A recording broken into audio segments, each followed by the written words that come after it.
கெவுரு மாவு பாயாசம்.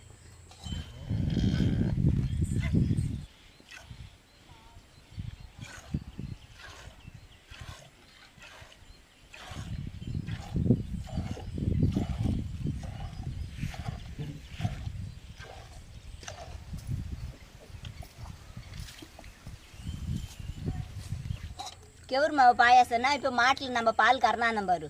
நாங்கள் வந்து மாடு வச்சுன்னுக்குறோம். பால் மாட்டிலே கறந்து எடுத்துன்னு வந்தேன். நீங்கள் வந்து கடையில் தான் வாங்குவீங்க. பாலை கொண்டாந்து அடுப்பு மேலே வச்சு காய வைக்கணும்.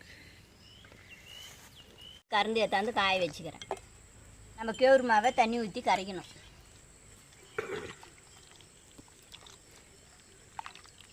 பசங்க காலையில் தூங்கி எழுந்திருக்காங்காட்டியும் பால் வாங்கின்னு வந்து காய வச்சு அதில் கெவுரு மாவை காய்ச்சி ஊற்றி நல்லா கொச்சு பார்த்துக்கு நம்ம ஊற்றினதுமே தேவிக்கினே இருக்கணும். இல்லைன்னா கட்டி கட்டி ஆகிடும்.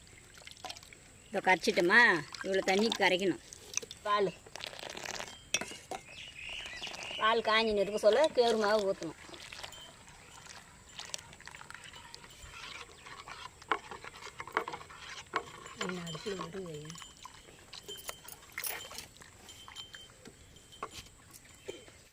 டெய்லி பசங்களுக்கு இது வந்து தேவி கொடுக்கலாம்.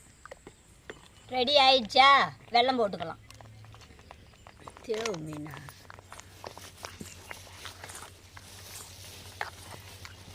கொஞ்சம் சால்ட்டு போட்டுக்கலாம்.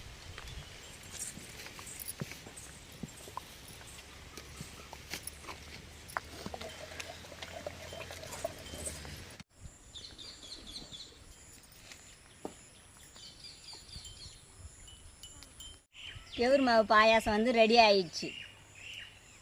யார் வேணாலும் சாப்பிட்லாம். குழந்தைங்களுக்கு பால் பத்தலைனா கூட இதை வந்து காய்ச்சி ஊட்டலாம். நாங்கள்லாம் கூட இது தான் குடிச்சு வளர்ந்தோம். நீங்களும் குடிச்சு பாருங்க, காய்ச்சி குடிச்சு பாருங்க. குடிச்சு பார்த்துட்டு சொல்லுங்கள்.